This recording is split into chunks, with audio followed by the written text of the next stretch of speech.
Joining me right now, Congressman Louie Gohmert from the great Republic of Texas. Congressman, good to see you. Happy Monday to you. Thank you. This has been a tough time. This has been a tough couple of weeks for sure. And I see calls for the resignation of various different lawmakers. I saw actually you responded to one of these stories, and we've been talking about this a little bit. How, despite the fact that there's no evidence to the contrary, there are a lot of accusations coming from people in media, Democrats, who are they're basically accusing you and others of giving tours of the Capitol, which, by the way, is customary for anyone who doesn't know it. You can ask your congressman. Giving tours of the Capitol, which was basically allowing people to scope out the grounds of the Capitol before everything that unfolded on camera last Wednesday. You've responded to April Ryan and CNN, who have been throwing your name around as though it's just undisputed fact. Give me your thoughts on this. Well, having been an attorney and a judge and a chief justice, I'm quite familiar with the law. And one thing CNN and so many of the alt left media like CNN have done is they have let their malice show. And if you're a public official, you have to be able to prove malice before there's anything actionable. And the left, if it weren't for malice, they wouldn't have a whole lot of emotion. They are malicious, and they continue to be so. With regard to tours, I mean, it was just created out of whole cloth. I haven't done a tour of the Capitol since Pelosi said we couldn't do tours of the Capitol, whenever that was many months ago. So anyway, people just make this stuff up, and they think that they're totally insulated. Of course, the Section 290 has insulated some of the high tech, but I think that's a false protection. There are indications from some of our highest justices that that doesn't give them all the protection that they think it does. So anyway, there's interesting days ahead, but the Democrats lead the charge on fascist censorship. That's what we're seeing. They come after, I had a bill filed to censure me for inciting violence and whatnot. And they don't want to just simply stop any adversarial discussion. They want to destroy people with whom they disagree. And this is a very, very dangerous time. And Dana, I went back and reread 1984. Been a while since but it's amazing that a guy in the late 40s would talk about about people being watched by their telescreen. And anyway, that's what your computer, your phone do. And now the people with the most power and the strongest leftist agenda to make us a socialist nation, take away our First Amendment, well, first, second, fourth, a whole bunch of our rights, fifth and sixth as well. They want to take away those rights. So it's a very dangerous time, and I continue to grieve for my country because I see very clearly where this is going. That strikes me as odd that anyone would ever accuse you of inciting violence or even try to censure you for such a thing. I mean, Well, thank you, particularly, Dana. yeah. I mean, with your I've legal background, and constantly that's just not your said we temperament. need to follow the example of Dr. King, who succeeded with peaceful protests. And as I pointed out, the violence from people like Bill Ayers and others, it didn't work. So of course, then they became professors and taught the future teachers, and that worked to move us towards socialism. But I've never advocated violence, and in fact, what I've done sometimes is what my friend Dan Webster says is being the Jeremiah of Congress. I've warned people if we do this, this is going to result.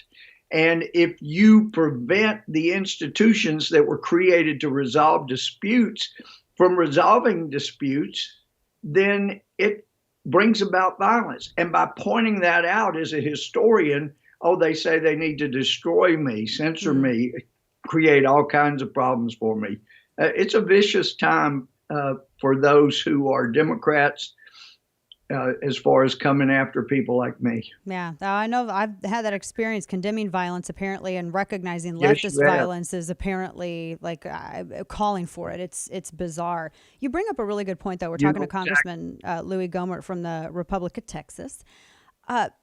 When you point out, and I hate this as a response, whenever we point out justifiably, not just the past year, but I mean the years even before this last year of documented leftist violence, it's not whataboutism to bring this up. I think that what I and so many others like yourself out there, Congressman, how we see it is that for so long, media and Democrats said nothing when you had BLM and Antifa in the streets burning down city blocks, assaulting people, killing people in their Chaz Chop, horribly organic gardening street experiment in Portland. Or, I mean, this happened in a couple of cities. We feel as though by refusing to acknowledge it, not only are media and Democrats not condemning it, which then seems to be an encouragement of continuing it, but it also denies them any credibility to discuss what happened last week. I mean, and out of the two parties, I only see really like one ideology that's condemned violence as any form of acceptable substitute for peaceful civic duty. How do you respond to that when people tell you, oh, well, that's whataboutism to point out this stuff from the past year, Congressman? Right. And the point is, they have encouraged violence, and then they don't want people to act in self-defense. And we saw that in Kansas City, threatening.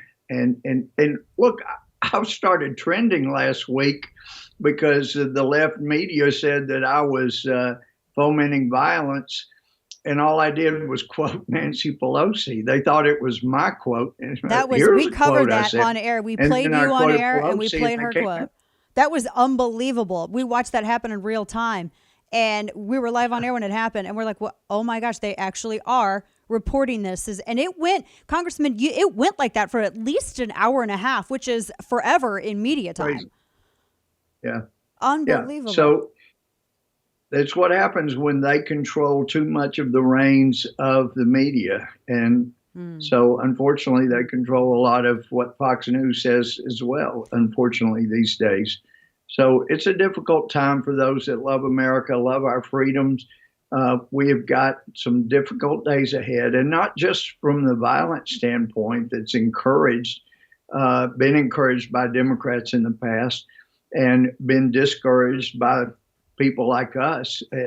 And you know all about the Second Amendment. That's a defensive amendment, not an offensive amendment. But we've got a lot of work to do, and we're going to be suffering for a while as a result of what's happened in this election. Yeah, we're speaking with Congressman Louie Gohmert. Really, just a couple more questions for you, Congressman. We appreciate your time today. Sure. You know, you mentioned very briefly media, and this is going to be the big concern, I think, going forward. I think there are two major concerns: mail-in ballots and making sure that we have a grassroots effort in every state to prevent the entrenchment of this as a practice now every election, and then also the concerns with big tech, because I think before it was easier for people to defend private businesses running private businesses how they want to.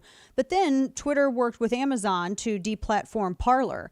And the reasons that Amazon was giving for deplatforming Parler are the exact same reasons for which they could deplatform another client of theirs, Twitter.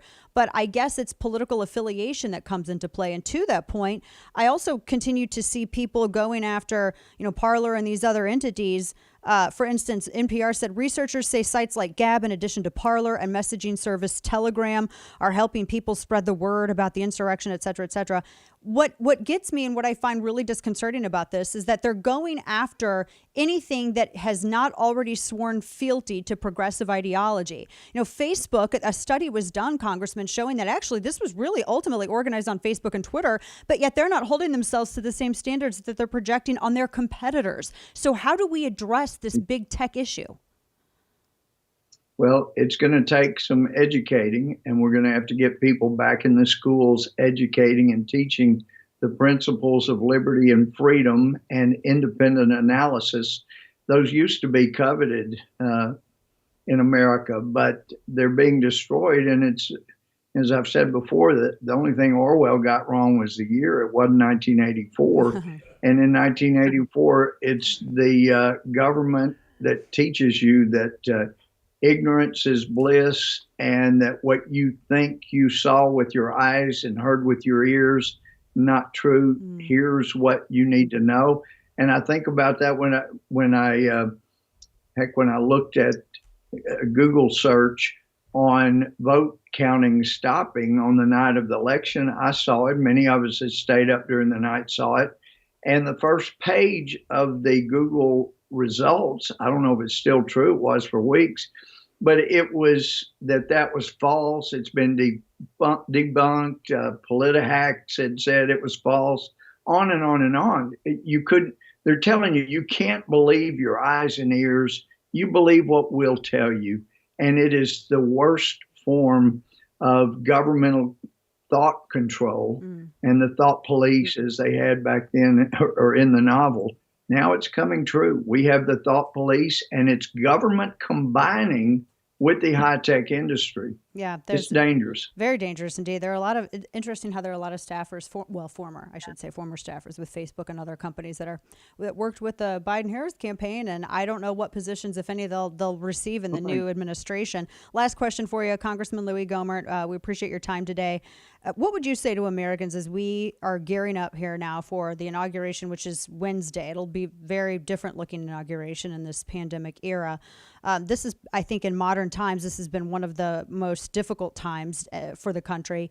What would you say to people as all these reports are swirling of marches on different capitals across the country? And I do feel like media is I think, trying to hit the hive with a stick, so to say.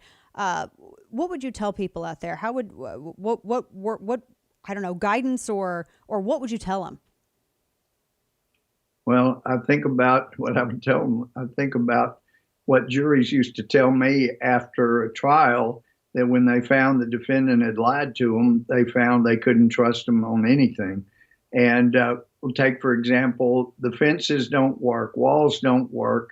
And what's the first thing that the Democrats want? They want a fence. They want a wall around the Capitol because apparently they've been lying for the last 4 years. They do think they work, and that's why they want one around the Capitol. But it's going to further isolate people from their servants.